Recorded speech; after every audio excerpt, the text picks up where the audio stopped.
สบายดีใช่พ้นโอ้สบายดีสบายดีบ่แม่นคุดจะเห็ดยังอันนี้ฮะเฮ็ดนานคักเสียดนานพักบ่โอ้คิดว่าชีอันแปลงให้มันเพียงได้บ่แม่นบ่บ่สิตักก็คือแลสิเอาผลมาลงใช้นี่นะตาคือระยะพุ่นมาใส่เด้อมีบ่พุ่นน่ะมาแท้จะพุ่นพุ่นไปเอาอยู่ให้หน้าขี้ควายขี้งัวพุ่นละขี่ควายก็เจ้าขี่ไว้ให้นะบ่แม่นเขาเอาแต่พุ่นละเขาบ่ให้นะบ่ให้เขาบ่ให้ดอกคนเทวาเมื่อก่อนลองเมื่อก่อนโอ้กระบอกแข็งเนาะ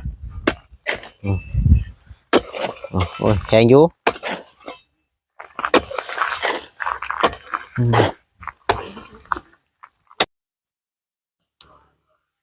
สบายดีแหละสวัสดีพ่อแม่พี่น้อง FC เบิดสุขุสุขคนเนาะว่าจะเป็นฝั่งไทยฝั่งลาวหรือว่าสิเป็นทางต่างประเทศกันยินดีต้อนรับเข้าสู่ช่อง YouTube บ่าวเอ็นสตูดิโอหรือว่า Facebook แฟนเพจบ่าวเอ็นอีกแล้วเนาะพี่น้องซึ่งเปิดภาพมามื้อนี้ก็มาอยู่บ้านพ่อตู้โจยเพิ่นอีกแล้วเนาะพี่น้องเนาะหลังจากที่ก่อนจะเดินทางมาหาพ่อตู้เพิ่นก็ได้แวะไปหาแม่ตู้คนหนึ่งอายุ70ปีนั่นแหละนะพี่น้องเนาะอยู่คนเดียวบ่มีลูกบ่มีเต้าบ่มีญาติพี่น้องเลยก็อีกอย่างก็บ่เคยเอาผัวเนาะพี่น้องก็แวะไปหาเพิ่นเล็กๆน้อยๆแล้วก็เดินทางมาหาทางพ่อตู้โจยกับบ่าวสายพลเพิ่นเนาะซึ่งแม่นว่าเดินทางมากับบ่าวสายพลเพิ่นก็จักเฮ็ดอีหยังเนาะพี่น้องเป็นขุดกุ่นอยู่เพิ่นสิเฮ็ดสวนผักบ่หรือว่าจังไดเนาะพี่น้องเพราะว่าตอนนี้ตะนางก็แล้วเป็นที่เรียบร้อยตั้งแต่มื้อบ่าวแอนมาก่อนๆพุ่นแหละก็ยังแต่ว่าเพิ่นแซมละคั่วเนาะพี่น้องแซมลักแกดนี่แหละเอาแบบว่าเอาลักแกดนี่ใส่บนลักที่น้อยๆน้อยๆเฮ้ยโอ้จักเฮ็ดเพียงเดียวจะให้พ่อแม่พี่น้อง FC เบิ่งก่อนเนาะพี่น้องว่าสายพลคนขยันเฮาได้เฮ็ดอีหยังเนาะพี่น้องอาจารย์ชมซื่อหรือสายพลนี่ก็บรรยากาศก็สิครึมๆเลยพี่น้องเอ้ยน่าจะฝนสิตกมื้อแลงนี่ก็ฝนตกโอ้ส่วนสายพลไปการอื่นเนาะพี่น้องเนาะโอเคก็ซั่นก็สิให้เบิ่งบรรยากาศก่อนเนาะพี่น้องเล็กๆน้อยๆเนาะพี่น้องเนาะบรรยากาศครึมคักเนาะมื้อนี้เนาะอ๋อขุดอีหยังดีสายพลนี่โอ้สบายดีสายพลโอ้สบายดีสบายดีบ่แม่นขุดจะเฮ็ดยังอันนี้ฮะเฮ็ดนานคักเสียดนานพักบ่โอ้คิดว่าสิอันแปลงให้มันเพียงได้บ่แม่นบ่บ่สิตักก็คือแลสิเอาผลมาลงใช้นี่นะตาคือระยะพุ่นมาใส่เด้อมีบ่พุ่นน่ะมาแท้จะพุ่นพุ่นไปเอาอยู่ให้หน้าขี้ควายขี้งัวพุ่นละขี่ควายก็เจ้าขี่ไว้ให้นาบ่แม่นเขาเอาแต่พุ่นละเขาบ่ให้นะบ่ให้เขาบ่ให้ดอกคนเทวาเดี๋ยวว่าไปเอาในนาเพิ่นเนี่ยเพิ่นให้เพิ่นนั่นแหละแต่เพิ่นบ่ว่าดอกขุดแต่เดินบ่ได้นี่แต่เช้านี่พุ่นมื้อเช้านี่ขุดไว้แล้วแดดแต่เช้าก่อนเบาหล่าบ่ได้มาบ่มื้อนี้บ่ฮู้เพิ่นเมื่อวานนี้หรือมื้อนี้วานนี้เพิ่นมากินกอบ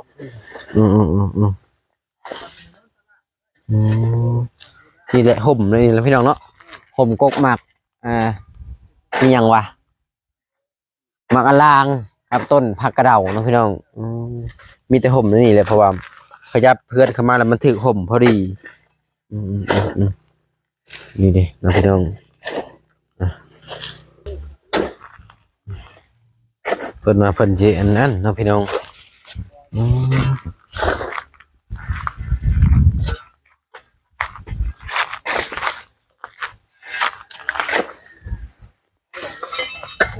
ยุดแข็งเติบได้นี่เนาะ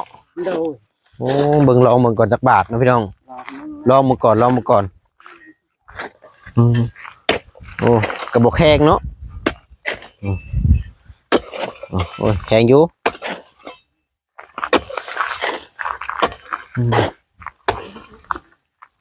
โอ้ยแข็งอยู่นะพี่น้องอ๋อถ้าแดดออกเมื่อกี้นี่คือว่าคึมๆอยู่โอ้แดดออกเลยใช้พ้นกี่เครื่องคึบคือว่าพ้นจะตกมานี่สาวเมื่อยก่อนมือแรงเขาจังเห็ดมันแดดพี่มันนั่งห่มพี่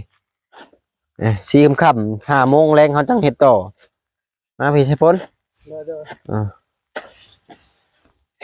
มาจำได้เห็นเพิ่นเห็นเวียกอยู่ได้พี่น้องกับบ่าวใช้พ้นเนี่ยโอ้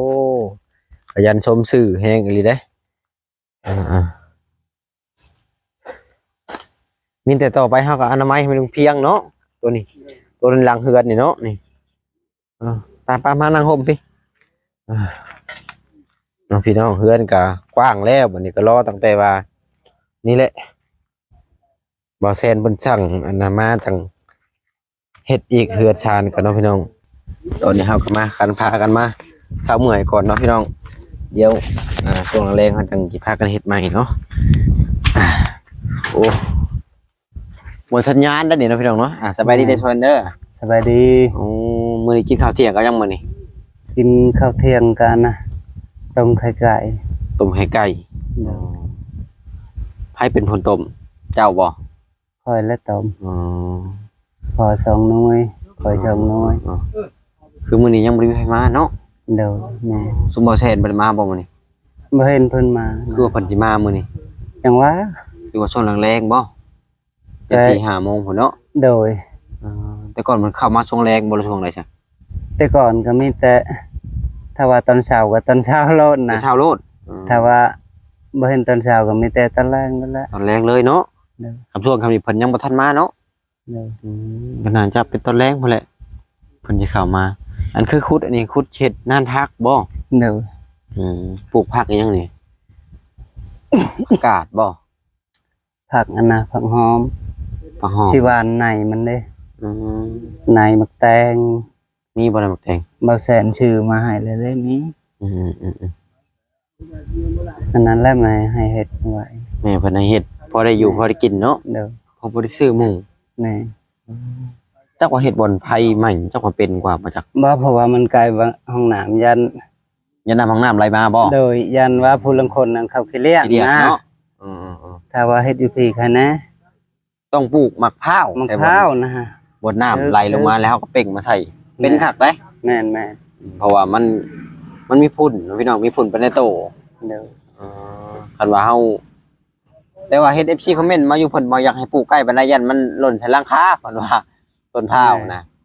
แต่ว่ามันมากเนาะ แม่จะมันมากแล ต้องปลูกอยู่ ป พี่ ลูก เนาะ ชิงห่างประมาณ4-5เมตรเนาะ พี่เนาะ ประมาณพี่แหละ บนที่ว่าวางเอาไว้ใหม่ แม่นประมาณนั้นพอดีเลย ไม่รัก แต่ว่าในรังห้องน้ำเฮาทราบบ่แม่นคิดว่าปลูกอันนั้นใส่มาหุ่งเด้อ โดย งามปลูกหุ่งนี่บ่ต้องปลูกคนอื่น แม่ ปลูกคนอื่นบ่ค่อยงามบ่ได้ปลูกหุ่งแค่นั้นโอ้ยสุดยอดพี่น้องผักบัวก็ปลูกได้อยู่โอ้ยมันบ่เต็มง่ายดอกเอาให้เฮ็ดบิดซึมเนาะ เดี๋ยว 2-3 ปีเพิ่นมันสิเต็มอันนี้นะอีกอย่างให้ดินแข็งๆเนาะพี่น้องมันถือบ่โน่นอีกบ่ห้องน้ำฮะมันบ่ค่อยเต็มแต่ว่าเฮาจักปลูกคือมะม่วงฮะวันนี้หัวแล้วแหละสิมางเอาบ่สังกะสี สิมางออกแล้ว เพิ่งบ่ได้สิมางมื้อแรงบ่รู้ว่าจังไดหรือว่าถ้าเพิ่นสั่ง ถ้าให้แล้วประตูก่อน แม่นแหละเนาะประตูใหญ่ยังบ่แล้ว แม่ ยันแบ่ลักเข้ามาเด้ แม่ ถ้าให้แล้วประตูใหญ่ แล้วเพิ่นสิเอาหยังเฮ็ดประตูใหญ่ตะหนางอันเก่า สิ นี่ เอา บ่ ตะนางนี่ได้ ตะหนางเขาเรือ2อันบ่ แม่นสอง เรือ2อัน เพราะว่าก้อนหนึ่งมันสิมีอยู่15เมตรเนาะ แสดงว่าเรืออยู่30 เมตรตอนนี้น่ะ โดย30เมตร 30 เมตรเนาะพี่น้อง แม่น จากแรกอ้อมตลาดแล้วก็เก็บของให้ตลาด เอาไว้ออมมันนี่นะ หรือว่าอ้อมอันชวนผักเขา ออ นี่ ม เนาะ ตัวนี้แหละแม่ว่า อ้อมตัวนี้มานี่บ่อ้อมตัวนี้มานี่ บ่ฮอดดอกสิออมไปแบบนี้หอม อ้อมก็ครึ่งน้อยหนึงนี่บ่ โดย โอ้ครึ่งนี้เลยไปนี่เนาะ โดย ให้มันชุดส่วนทั้งนี้เนาะ โดยขุดลักใช้นี่ก็ ขุดห่างๆก็ได้เนาะ โดย ขุดอยู่หั่นแล้วก็อยู่นี่ลักหนึงอยู่นี่ 3ลักเนาะ แม่นขุด3ลัก1 2 3แล้วก็ขุดไปนี่จัก4ลัก5ลักนี่ก็น่าสิได้อยู่ โดย สามารถปลูกผักเพราะว่าหัวด้านนอกมันมีแล้วเด้เนาะ โดย ถ้าเราบ่มีด้านนอกก็ยังว่า แม่ งัวควายเขามาบุเขามาหมุนเนาะแต่ว่างัวควายแถวนี้ก็คือบ่ค่อยหลายไปแล้วบ่ใช่บ่คือบ่ค่อยเห็นบ่ บ่เจ้าถ้าเบิ่งรถยามเดือน6เดือน7นี่ หลายบ่ โอ้โธ่ คือว่ามาบ่ได้ค่อยเห็นเด้ โอ้ยอันนี้บ่เห็นผู้ชุดลายงัวควายอยู่เซ่นะ เอามันมีน้ำเซบ่ไว้ในนี่นะ มี แช่หยังอ่ะน่ะ เซ่มาแต่ห้องทะเลห้องอันน่ะเซ่ห้องกามแต่บ้านดงบังหั่นเด้ ใหญ่เติบบ่ โดยคือใหญ่เติบแล้วเซ่ลงเซ่บ้านสุคอยแล้วลงใช่อันน่ะต้องวายลมท้ายนี่แหละลงเซ่ใหญ่นะ ลงไป ลง ทาง มาเชจำพรผู้ โดยสิมาเฮียง เชบางเฮียงผู้บ่ โดย โอ้เชบางเฮียงใหญ่ตัวนั้นพุ่นเนาะ โดย แสดงว่าบ่อนบ่าวใช้พลไปเอามื้อนั้นอยู่พุ่นผู้บ่ซะ โดย เราไปเอามาขีดให้ได้ แม่นถ้ามาพร มาพรก็ไป เพิ่นก็นำไปเนาะ โดย อืม ย่างขึ้นตะพังเชจุ่มบ่อยากหลอดแล้ว มือไม่ไฟมัน แดดเนาะ ก็นอนกับแบกดินทรายจนบ่อยากขึ้นแล้ว นี่แหละมันแดดบัดนี้ก็ขึ้นไปขึ้นมาอยู่เนาะแดดนี่พ่น เนาะ คล้ายๆพ่นที่ตกนมเอาเลยนี่เนาะ แม่น โอ้พ่นตกนี่อึ่งลายอยู่บ่แถวนี้ ก็ประมาณถ้าไปนี่มันตกครั้งแรกนี่ถ้าว่ามันออกลายก็ได้อยู่ประมาณครึ่งชอบนี่แหละถ้าผู้ใดจับไว้นะ อ๋อขึงสอบ นี่ มันเป็นร้อยโตบ่ บ่นับ100ตะโห กว่าแล้วเนาะ โดย ขึงสอบน้องพี่น้องป้าเท่าหามาจนบ่จะได้พุ่นเลยเนาะ แม่นต้องเฮ็ดไว้กันตองเอาเจ้าบ่กล้าลงน้ำบัดหอนยามนั้นเนาะ น้ำมันหลายเนาะ ปิ้งก็ลายได้ มีปีกบ่แถวนี้ โดยมีถ้าบ่เฮ็ดกันตองก็ผู้บ่กล้าลงน้ำก็แล้วบ่ได้เครียดคือเขาบ่ได้อึ้งอะนะ มันสึกมาแต่เซบ่เนาะคือว่าปกติ เด้อ ฝนตกใหม่มันบ่ค่อยมีปีกเด้ มีได้มี อย่าแถวนี้ปีกมันหลายเนาะแถว ปิ้ บ้าง น ห นะ ลาย บ่ค่อยหลายแถวบ้านนะมันบ่ค่อยหลายปานใดแต่ว่าแถวนี้ อาจจะ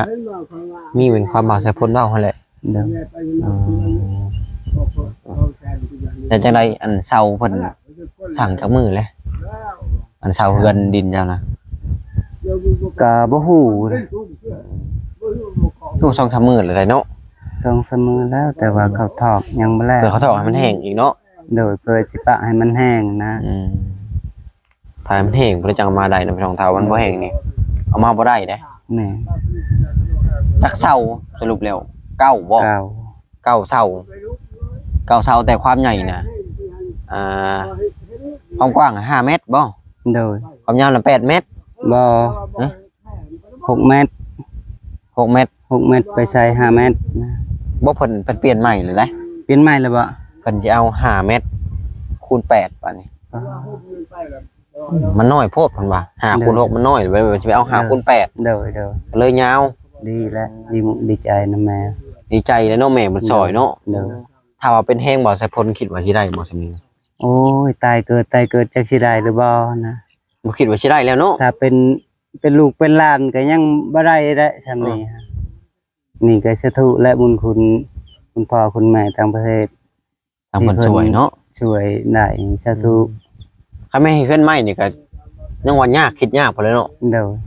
ขนาดว่าเฮือนหลังน้อยนี่ก็ยังบ่มีปัญญาเฮ็ดแล้วน้องฮะบ่มีปัญญาสิเฮ็ดแล้ว ถ้ามีชื่อสังกะสีนี่ยังบ่มีเงินเนาะ เด้อ อ๋อ สิไปหาใช้เงินคู่มื้อนี่ อ๋อ 10 ปีจักสิได้ล้านหนึ่ง2 ล้านหรือบ่น่ะ ก็คืออันกรุงเทพกรุงไทยบ่าวไทยพล แม่ เคยไปอยู่เนาะแต่มันก็บ่พอได้คือว่าแหล้ พ ว อ เนาะ ได้ คันบ่ถึกงานได้ดีเด้อพี่น้องคันบ่ถึกงานดีอีหลีนี่จังได๋ไปพอตกงานเนาะ โดยตกงานบัดนี้ อ่า บ่มีงานเฮ็ดจังว่าข้าวกินก็ซื้อเองซะมัน ของ แย่ เจ้าเขา เล ซื้อย เนาะ ไปกรุงเทพเกือบตายได้เบิ่ จั ง กปีเคยไปกรุงเทพบ่าวไทยพล ไปกรุงเทพนั้น3 ปีบัดสุดท้ายโทรขอเงินน้ำเอื้ออยู่บ้านนี่แหละให้เพิ่นโอนให้ 2,000 พอได้ค่ารถ บ่ได้ขับรถกลับมา โดยเฉพาะตายได้ว่าบ่มีงานเฮ็ดว่าข้าวกินก็บ่มี ไปเฮ็ดงานหยังแต่ก่อนนะ ก็สร้างบริษัท D-Tech มันใหญ่เนาะก็สร้างตึกสร้างอีทั้ง ก่อสร้าง แม่น แสดงว่าบ่าวไทยพลนี่เจ้าว่าก่อสร้างเป็นมาจากมีความรู้เล็กๆน้อยๆมาจากพอได้บ่ พอได้อยู่แบบว่าผสมปูนผสมหยังน่ะพอได้อยู่ จักแรกมืออันเท่าเพิ่นมาตั้งอันเอื้อนอดีแหละให้บ่าวแซนลองคุยกับเพิ่นลงมั่ง คุยว่าจังได๋ แล้วก็เอาบ่าวไทยพลเป็นลูกมือนำอยู่ดิแต่จักว่าพอได้เงินได้คำไปนำอีกว่าจัก บ่เพราะว่า แม่เพิ่นมา ถ้า เฮ็ด ว่า บ่ เพิ่นเฮ็ดมื้อใดนั่นแม่ให้เฮ็ดช่วยเขานะ อืม น้องก็สิเฮ็ดช่วยอยู่ดอก จ้างบ่จ้างแต่แม่เพิ่นก็เฮ็ดหั่นบ่ โดยแม่ให้เฮ็ดบ่แม่นว่าจ้างดอกแต่บ่จ้างก็แม่ให้เฮ็ดนะ อย่างใดมันก็เป็นเฮือนเฮาเนาะ โดยแม่ให้เฮ็ดช่วยเขาว่า นี่แหละเนาะพี่น้องน้ำจิตน้ำใจแม่เพิ่นอยากเฮ็ดซอย แต่ที่แรกๆเนาะอันที่ยกตัวอย่างว่าแต่ก่อนบางแอนเคยมาถ่ายคลิปบ่าวไทยพลคุณห้องน้ำเนาะ โดย แล้วก็มี FC ได้คอมเมนต์มาหลายๆว่าอ้าวไป เป็นยังจ้างขาดแล้วคือยังให้ใช้พลเฮ็ดอยู่ว่ะ โดย มันเชียแห้งแล้วว่ะแล้วให้เงินให้ครับบ่เพิ่นว่าแนวนี้ เพิ่นก็ให้อยู่นะ เออ เพิ่นก็ให้อยู่200,000 มีแต่คุดซื่อๆเนาะ น้องว่าบ่เอาหั่นน่ะแต่ว่าว่าเอาบ่ได้ว่าเฮ็ดแหละ อืม เขาอยากให้พอได้ซื้อสบู่สุกนะ ๆ น้องก็เลยเอานะ พอได้ใช้ได้จ่ายเล็กๆน้อยๆเนาะ จ่ายเล็กๆน้อยๆนั่นแหละซื้อเป็นสบู่ตบส่งตบเสื้อนั่นแหละ แต่ปูนก็เลยลายชอบอยู่เนาะปูนไม่น้องน้ำเฮานี่เนาะ สิสอบครึ่ง ตัวทั้งหน้าตัวผมอาม่าเลยบ่ เอามาแล้ว เขาบอกมา ย่อ ฝน มา ต เมื่ ก อคืนนี้ฝนยังตกอันนี้ เอาไม้ห้องอยู่บ่นั่นน่ะ บ่ ปลาตัวซุ่มได้นะครับบ่ห้องกับบ่ตกน่ะเดี๋ยวมื้อแรงจังห้อง น้อ เนาะ งบ่ฮู้เนาะมีแต่ เอาต้อง ปะเอาไว้นะ เราต้องหาไม้ประกาศพื้นได้ เด้อ ประกาศพื้นนี่มันอายพ่นมันสุ่มขึ้นมาใส่ได้ เด้อ แข็งเบิดแล้วอันนี้นะแข็งเติบอันพ่นถึกนะแล้วกกติ้วนะปลูกให้อยู่ชนเนาะพี่ปลูกอยู่ลังเลยกกติ้วนะ เลยกูตี บอดมัน ปลูกอยู่พี่ก็ได้ บดมันบ่สอหมู่เลยคือว่ามีอยู่กกติ้ว ระหว่างบันไดเนี่ยวางแล้วหัวน่ะปลูกใช่ให้มัน ให้เป็นละหัวเลยเนาะ นะให้เป็นละหัวเลย ก่อนบ่มีแนวกินได้กกติ้วเนาะ เด้อมีแนวกิน ได้อยู่อันปลูกว่าซั่นนะ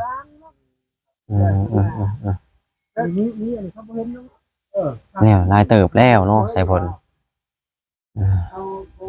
ต่อไปนี่ก็สะดวกสบายเลยเนาะพี่น้องกับวันนี้มีอย่างไรเนาะพี่น้องคลิปเนี่ยก็หลังจากที่มากับเป็นช่วงประมาณ2 โมงเนาะพี่น้องมันก็แดดแต่ว่ามันเห็นเพิ่นเฮ็ดอันนั้นแล้วก็เลยให้ชายพลเพิ่นหยุดก่อนก็มีแต่ผู้แหละชี้ค่ำๆเพิ่นเลยเนาะพี่น้องจังพากันเฮ็ด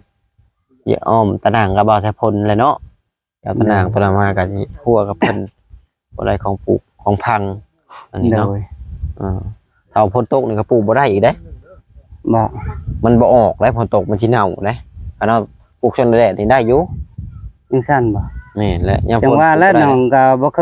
คยประสบการณ์มานะ บ่เคยมีประสบการณ์บ่ เด้อบ่เคยมีประสบการณ์ว่าปลูกผักปลูกหยังนะ อืม จักวิธีใดเขาปลูกนะ เดี๋ยวเฮ็ดหัวแล้วบ่แม่นสิพาปลูกหรอก เด้อ มื้อแรงเนาะพี่น้องมื้อแหละหลังจากนั้นก็มีแต่ว่าถ้าว่าเฮาเฮ็ดหัวแล้วเฮาก็พากันแซมเนาะ เด้อเด้อ แซมทั้งหน้าผมหรือว่าเฮาอากาศบดเนาะมื้อแรง เด้อ จังเอาลักใหญ่ๆไปทอนในทั้งหน้ามื้อแหละ เด้อ ตอนแดดนี่บ่เฮ็ดได้พี่น้องเอ้ยเจ็บไข้ได้พยาธิขึ้นมาสิยากอีกเด้ เด้อ อันนี้ก็นะพี่น้องคอยเฮ็ดคอยไปนี่แหละเฮ็ดเปียกแล้วมันก็เมื่อยได้บ่แม่นเว้าเด้อพี่น้องก็จักนาทีเลยโอเคนะพี่น้องสำหรับคลิปนี้ก็บ่มีหยังหลายเนาะทางเฮากับเป่า